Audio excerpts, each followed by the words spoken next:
ndaburira bano bantu baba bahagaze mu makeredoro, aba bantu baba bari ahantu bategereje isaha ku isaha bategereje umuntu uri buze batazi aho aturutse.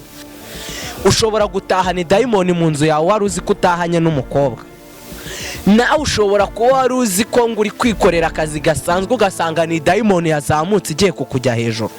Please make sure ko ibintu urimo ubizi neza, uzi ingaruka izi ni ingaruka zizanwa n'ubusambanyi abantu badakunda kuvuga cyangwa se badakunze kumenya.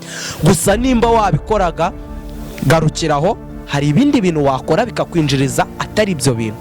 Kandi nawe mutumva ndi kuvuga abantu baba bari mu makeredoro cyangwa basanzwe bicuruza. Nawe urajya mu kabari ngo uhuye n'umuntu murarebanye murashimanye muratahanye, uri umusirimu, uri umujene, uri umumama mwiza, uri umukobwa mwiza, uri umusore mwiza, utahanye n'umuntu muhuye bwa mbere ntuzi. Ibyo bintu ni ibiki bro? Ibyo bintu ni ibiki kuzatahana ni dayimoni? Wabyuka ugasanga nta kintu kiriho. Nunabikora byibuze urakabikore ku muntu usanzwe uzi. Singushishikariza kubikora, gusa ubikoze ku muntu usanzwe uzi wenda waba wizeyemo gakeya ko ubayeho uri umukobwa, urabihisha, nta muntu ubimenye cyangwa se bimenywe na ba bantu bawe b'imbere bitazwi na benshi. Hanyuma y'ibyo ukoze mariage, ko barahari bajya bakora mariage kandi abizi neza ko atazabyara, kuko ni wabyara utagiranye ababyeyi.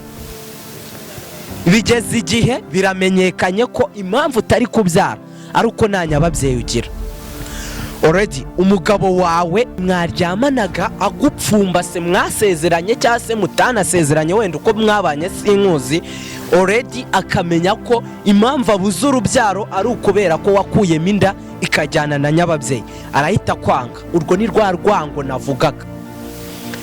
Umuryango wo kwa runaka washingiwe wo kwa runaka biteze ko bagiye kwaguka bagakora society. Ibyo byishimo byo kwagura umuryango urabibabujije, ugasanga uwo muntu nta gahenge yakubonera, aragoza ku nkeke, ari kugutera ubwoba watohereza amafaranga cyangwa ivuge, bwa mbere ukayohereza, bwa kabiri ukayohereza, kandi n'ubundi wenda singiye kugomura ababikora, gusa nanone agatoki kamenyereye gukomba gahora gahinnye, kandi nanone ipusi uyishukisha biswi, iyo uyihaye iyo biswi n'ubundi hori yikwaka. So agahita yabibonye ko bigutera ubwoba, watinye kubibwira famiye yawe ugenda usanzwe ufite, cyangwa se watinye ko society imenya ayo mahano wakoze, agahita bigira iturufu, akabigira igikangisho, hanyuma akazajya ahora abiguteresha ubwoba kugira ngo umuhe amafaranga. So nk'iyo ufite nk'umuntu ugukorera ibyo bintu uguharasinga, nubwo tutareba kuri ayo mafaranga utakaza, gusa no mu mutwe uba stress, ugasanga uri kugenda wikanga, ugasanga uri kuryama ntusinzire bitewe n'uko uri gushika kuri. Yes guys, turongeye tubifurije ibihe byiza, mwebwe mudarema kudukurikirana, n'ubundi turi kuri Satya TV muri My Talk. N'ubundi murabizi ko tugenda tuganira kuri content zitandukanye, zimwe na zimwe zihwitura urubyiruko, umuryango mugari nyarwanda muri rusange. So rero uyu munsi tugarutse n'ubundi kuri ya content nari nabakumbuje ubwashize, nabateguriye ingaruka kirimbuzi zituruka mu busambanyi abantu badakunze kugarukaho, zikugiraho ingaruka wowe ubwawe, umuryango wawe, abagukikije, ndetse na societe ngari n'ubundi nyamwinshi. So rero izo ni ingaruka n'ubundi eshanu mukwiye kwirinda ubusambanyi, kugira ngo izo ngaruka n'ubundi eshanu kirundura zitabageraho, kuko harimo ibintu byinshi abantu benshi ntango bakunze kubivuga, usibye ko bamwe na bamwe ntabyo bazi, hari n'ababyirengagiza babizi, gusa ntango bisanzwe bimenyerewe cyane, ntango abantu benshi basanzwe bazi izo ngaruka zigeze kuri eshanu. N'ubundi ngewe ndi KABASTANGA, nakurarikira n'ubundi gukurikira kino kiganiro ukacyumva ukakirangiza, kuko akenshi hari igihe ureba agace gatoya ntukirangize, ugasanga ikikureba uragitarutse ntango cyumvishe kandi cyakabaye kikuburira kikaba cyagufasha kumenya uburyo ubaho neza muri ubu buzima utanduranyije, cyangwa se yaba atari wowe kireba direct ariko ugasanga kireba abo mubana, inshuti yawe se cyangwa se n'abandi bantu mufite aho muhuriye, wakabaye ukigezaho ukaba wamubera channel cyangwa se wamubera umuyoboro mwiza wo kumugezaho impanuro. So rero don't miss, n'ubundi ni kuri Satya TV, ndaje dutangire.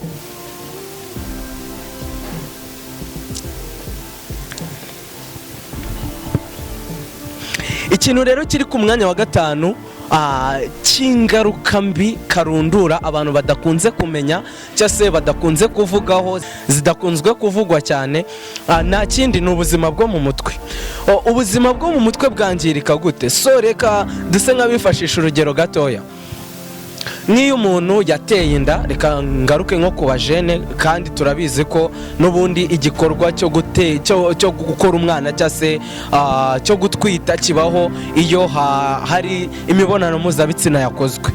Yego, iyo ari nk'umujama wabikoze akabikora atarabiherewe uburenganzira. Iyo mvuze ngo atarabiherewe uburenganzira, ni igihe atabikoze ku mugore we bwite yashatse bizwi n'igihugu cyangwa se n'umuryango. So iyo byakozwe muri ubwo buryo rero hari ubwo usanga abaye stress, ugasanga asigaye ubuzima bwe bwo mu mutwe burangiritse. Bwangirika gute? Ushobora kuba wari ufite nk'akazi cyangwa se wari usanzwe ufite famiye ariko ukashaka kubibahisha. Iyo hari ikintu gikomeye nk'icyo uri gushaka kubahisha, sometimes ubura ibyishimo, stress zikiyongera, ukibaza ati niba bimenya bizagenda bite. Sometimes ugata umutwe. None hari n'igihe usanga byakubayeho, bikakubaho ku mupatena cyangwa se ku mwunganizi wawe utari warigize utekereza ko byazakubaho kuri we. Ugasanga uwo muntu nta gahenge yakubonera, aragoza ku nkeke, ari kugutera ubwoba watohereza amafaranga cyangwa ivuge, bwa mbere ukayohereza, bwa kabiri ukayohereza, kandi n'ubundi wenda singiye kugomura ababikora, gusa nanone agatoki kamenyereye gukomba gahora gahinnye, kandi nanone ipusi uyishukisha biswi. Iyo uyihaye iyo biswi n'ubundi hora iyikwaka. So agahita yabibonye ko bigutera ubwoba, watinye kubibwira famiye yawe uyindi usanzwe ufite, cyangwa se watinye ko society imenya ayo mahano wakoze, agahita bigira iturufu, akabigira igikangisho, hanyuma akazajya ahora abiguteresha ubwoba kugira ngo umuhe amafaranga. So nk'iyo ufite nk'umuntu ugukorera ibyo bintu, uguharasinga, nubwo tutareba kuri ayo mafaranga utakaza, gusa no mu mutwe uba stress, ugasanga uri kugenda wikanga, ugasanga uri kuryama ntusinzire bitewe n'uko uri gushikagurika umunsi babimenye. Nyine ugasanga umuntu nango akiri kubaho bwa buzima busanzwe mbere yuko akora amahano. So nango ari ku bagabo gusa bibaho, kuko no ku bagore bibaho.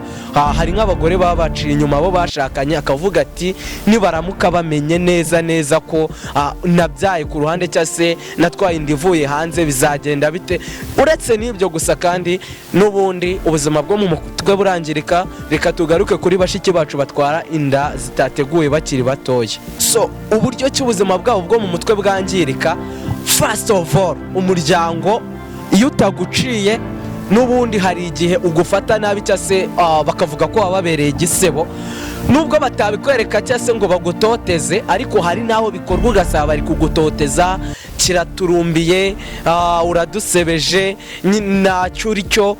Sometimes ugasanga baranagutereranye, ugasanga kwirerana umwana wenyine kandi wenda nawe ukiri umwana. So icyo gihe ubuzima bwawe bwo mu mutwe burangirika totaloma, kuko icyambere hari abapanga kwiyambura ubuzima, hari abapanga gukora revenge ku babateje ibyo bibazo, ubwo nabo bakoranye iyo mibonano mpuzabitsina. So ikintu nababwira cyo nango ibi bintu bijya bitandukana no kuba stress mu mutwe cyangwa se no gutuma ubuzima bwawe bwo mu mutwe burangirika cyane, kuko umutima uhora utari hamwe. rimwe na rimwe n'ibindi bitekerezo wari ufite business, ibindi bintu byose ugasanga wabihagaritse cyangwa uri mu kazi ariko ukarimo utakarimo bitewe nuko uri stress mu mutwe. Sometimes hari abahita bishora mu biyobyabwenge kugira ngo birengagize ngo izo situation barimo, ngo niho basigaye, ngo nanywa cyane ngo ari bugere mu rugo asinzira atabitekerejeho, cyangwa najya gufata ibi biyobyabwenge bindi ari ibitaba ari byo bitera mu nshinge. So ubuzima bwo mu mutwe burahangirikira kandi cyane cyane cyane. Please pay attention, don't joke with sex please. Nangwa ari ibintu byiza, sex iba nziza iyo uri kubikora bizwi, umuryango bizi, ubigushimira, itorero ribigushimira, n'igihugu kibizi.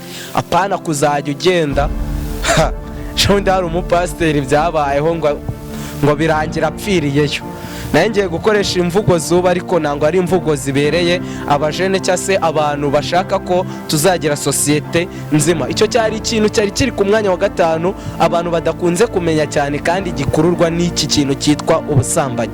So nubundi ikintu kiri ku mwanya wa 4 nubundi gisanzwe kivugwaho cyane, ni nacyo kiri popira cyane abantu bazi cyane, ariko nacyo reka nyigarukeho. Ikintu kiri kuri uyu mwanya wa 4 nubundi ni izi ndwara zandurira mu mibonano mpuzabitsina.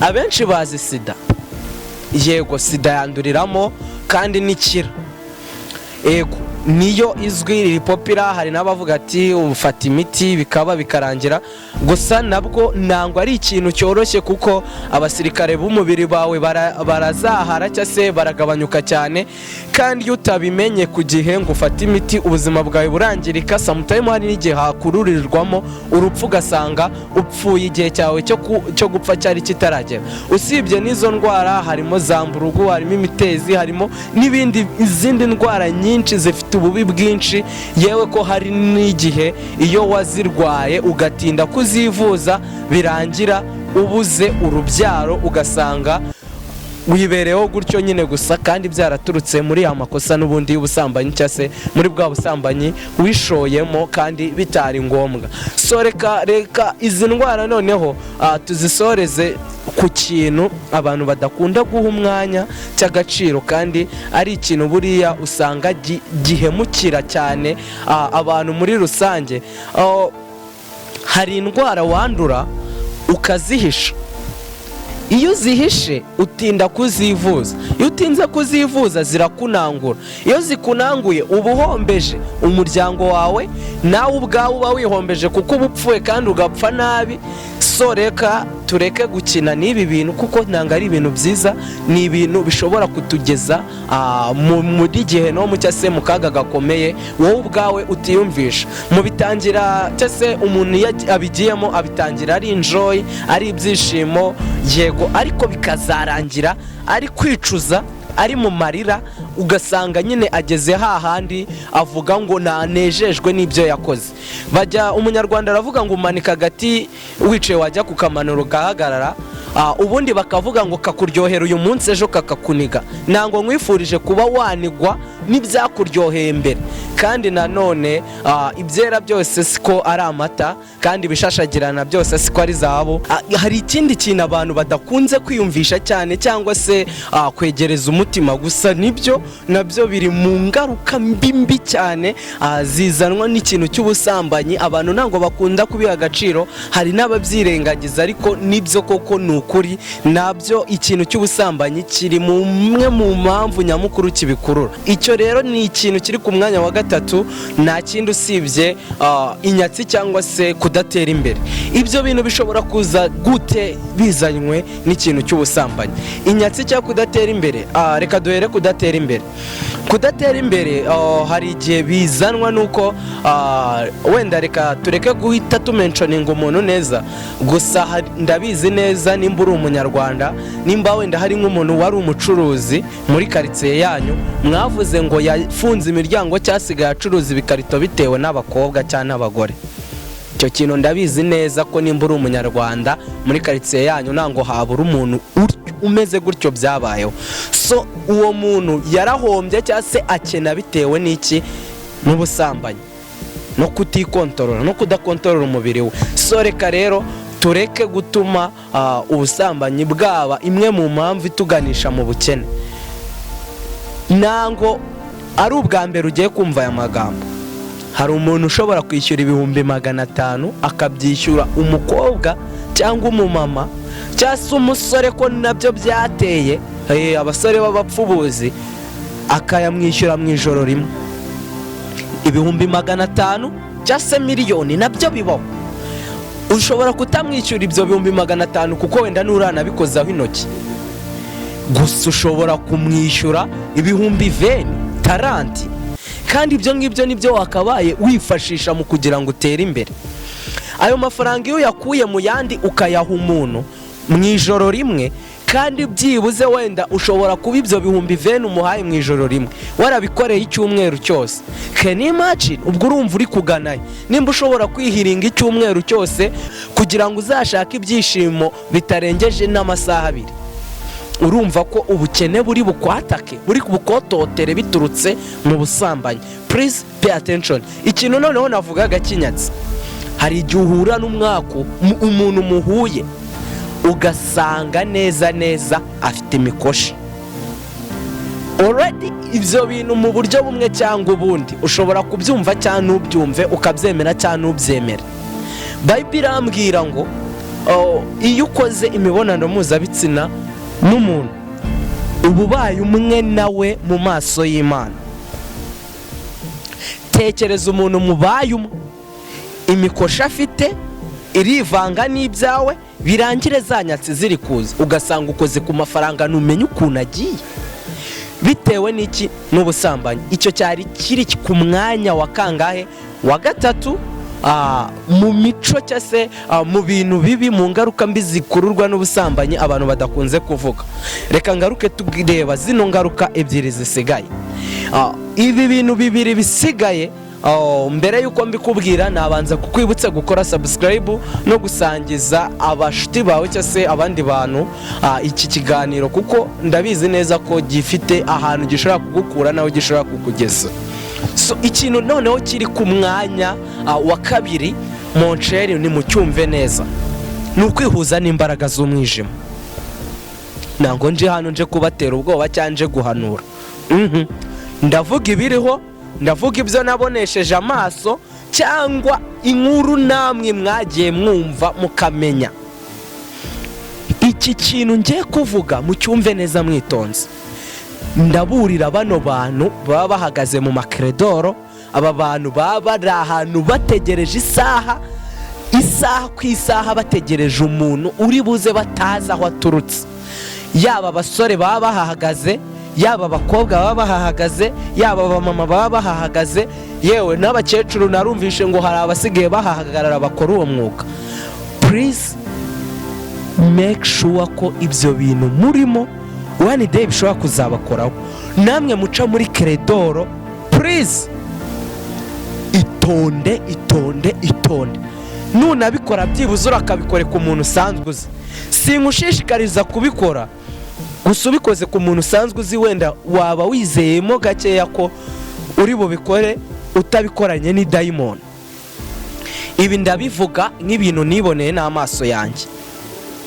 Ibi ndabivuga nk'ubuhamya nabwiwe. Bro, hariya hari ahantu imbaraga z'umwijima kuko zizi ko abantu bashize, ugasanga idayimoni riturutse mu kuzimu riraje rirateze, uraritahanye, urijyanye iwawe, ugiye gusambana ni dayimoni. Ni gute uri kumbwira ngo ntabwo uri bwihuze n'imbaraga z'umwijima kandi uri gusambana ni dayimoni? Kandi noneho ahantu icyaha cy'ubusambanyi gitandukanira n'ibindi byaha byose nuko ari icyaha gikorerwa imbere mu mubiri.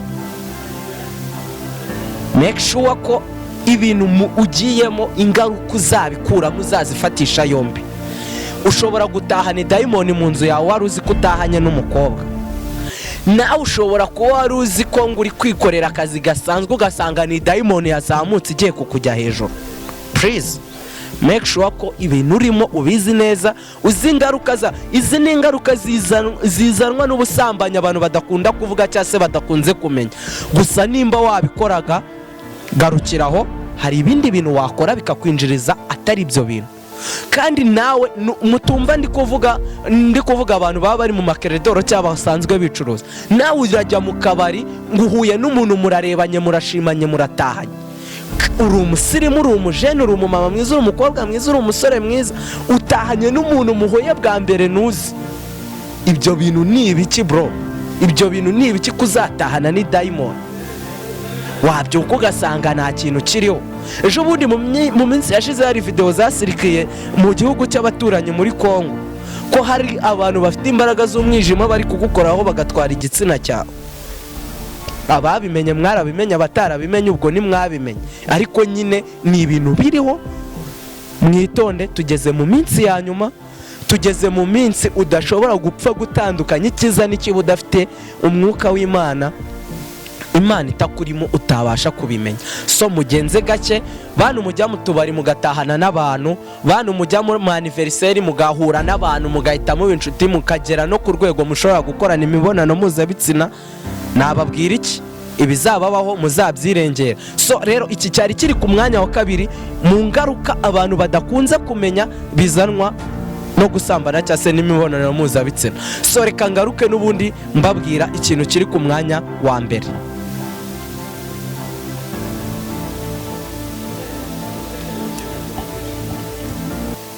Noneho iki kintu kiri ku mwanya wa mbere cy'ingaruka karundura zimwe zidakunzwe kuvugwa cyangwa se abantu benshi batazi batajya bamenya, nakubwira ngo banza ukore subscribe kugira tuzajye tubana isaha ku isaha.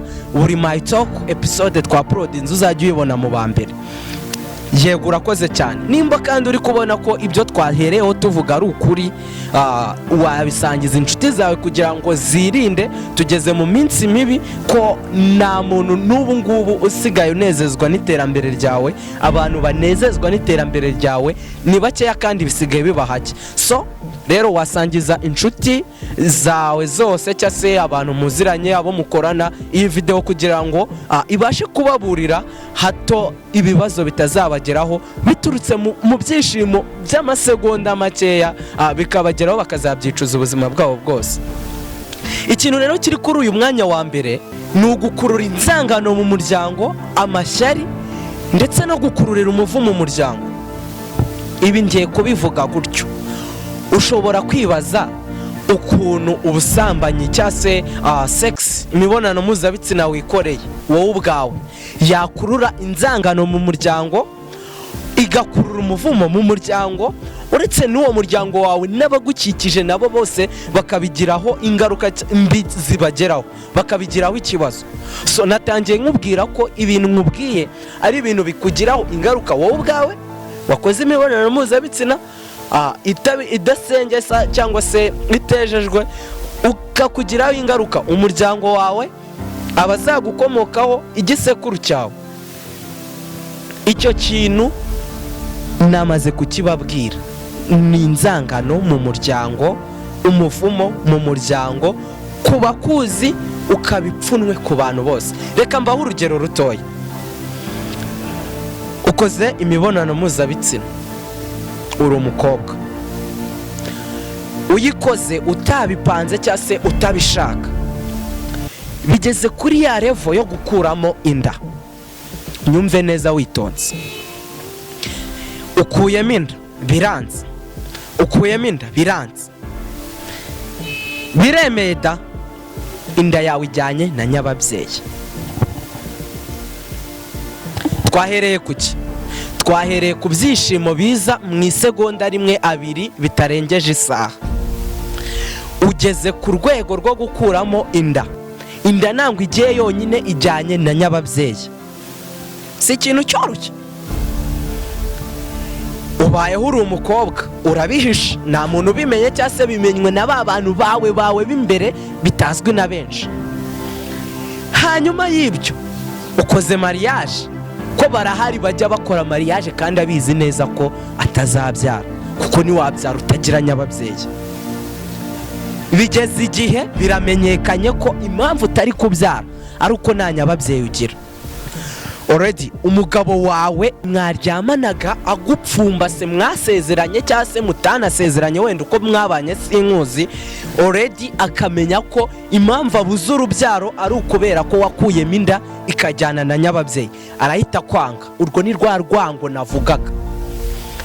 Umuryango wo kwa runaka washingiwe wo kwa runaka biteze ko bagiye kwaguka bagakora society, ibyo byishimo byo kwagura umuryango urabibabujije. Already byatangiye ari igikorwa ukoze kiri bugushimishe cyangwa se kiri bukunezeze mu kanya nk'ako guhombya. Bigeze gukuramo inda, bigeze mu kugendana na nyababyeyi, bigeze mu kwangana n'umugabo wawe, noneho bivuye no muri iyo miryango yanyu bigeze mu miryango muturukamo. Umuryango wo kwa runaka urahita utekereza ko ujya gukuramo inda ababyeyi bawe bari babizi. Nango nakwishimira guhura na ba mwana banjye nari nzi neza ko yarazi ko ugiye gukuramo inda, nkamushingira umuhungu wanjye abizi ko mutazabyara ngo binezeze. Already muracana uwaka. Aho uzacisha umuriro bazahanyuza amazi, aho bazanyuza amazi uzahanyuza umuriro. Icyo si ikintu kimwe.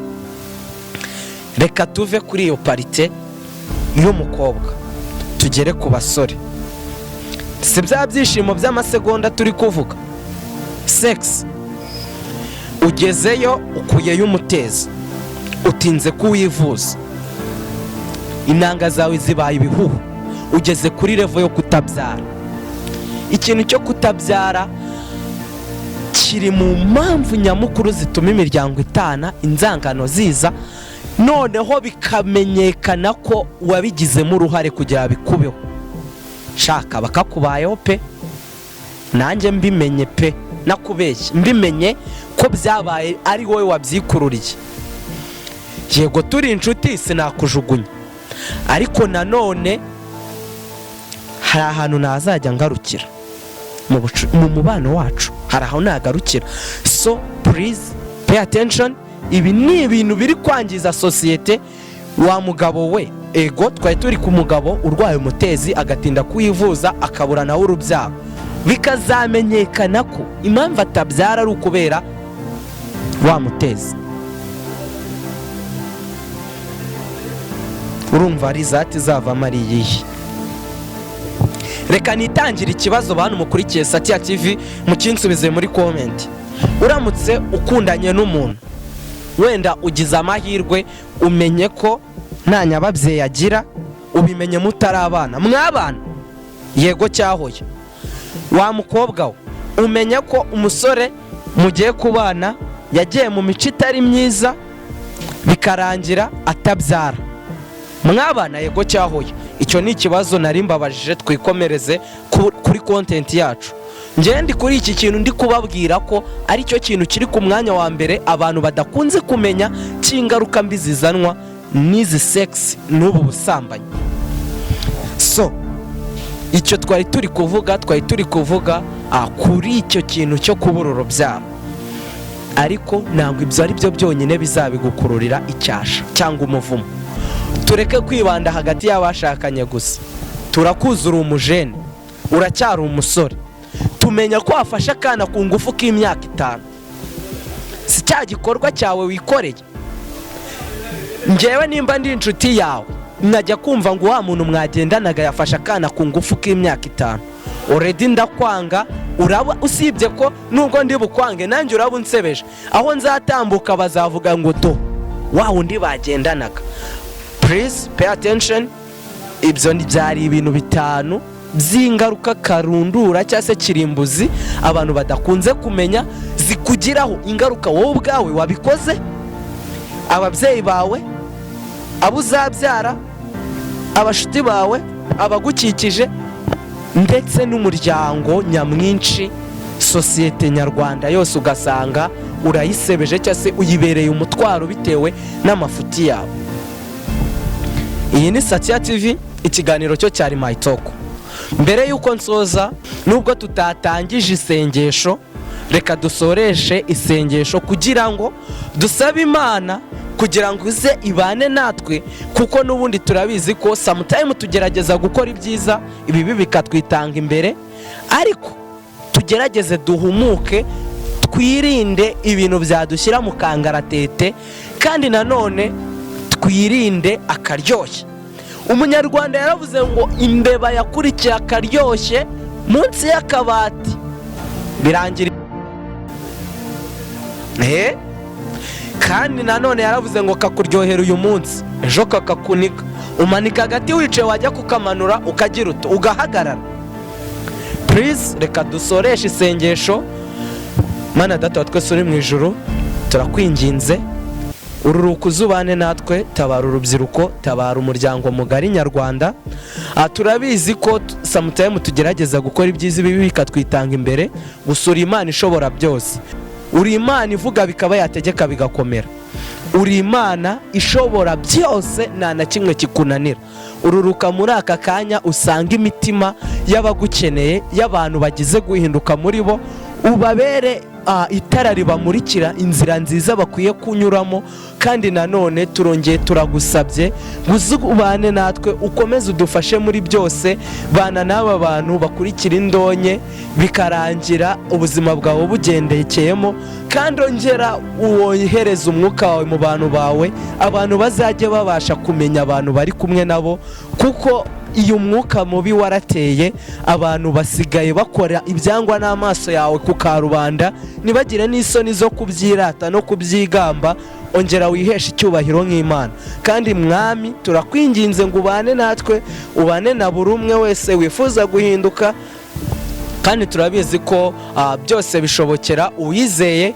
Fasha rero uyu wizeye, umuhe imbaraga zo kukwiringira no guhinduka, kugira ngo azabashe kubona mu maso hawe, cyase n'ubuzima bwe muri rusange bubashe kugenda neza. Tubisabye twizeye mu izina ryera rikiranuka, amen. This is my talk, Satya TV, KABASTANGA. Tubonane, Imana ibahire cyane, mugire impagarike n'ubugingo, Imana n'amafaranga muhahe muronke, Nyagasani Imana ihaze kwifuza kwanyu kose. Nababwira ngo bye bye, kandi garukiraho. Nta foto nta cyabaye bana b'u Rwanda. Iri ni ihame rero ryazanywe n'abantu, ariko nanone tuza gusanga ari ukuri ko nta foto nta cyabaye, nta video nta kizibiti. Niyo mpamvu rero abamenye iryo banga ubu bari kugana KABASTANGA Pictures. KABASTANGA Pictures rero we make infinity memories, aho tugukorera amafoto meza, video nziza by'urwibutso, hamwe ari za nzibutso zihora mu mutwe wawe. Rero nimba nawe ushaka ko tuza kubana nawe, yaba mu bukwe, yaba mu birori bitandukanye, bridal shower, anniversary, celebration parties, graduation, duhamagare kuri nimero ziri ku screen yawe, tugufashe kubumbatira neza inzibutso zawe. KABASTANGA Pictures, we are here for you. Thank you so much.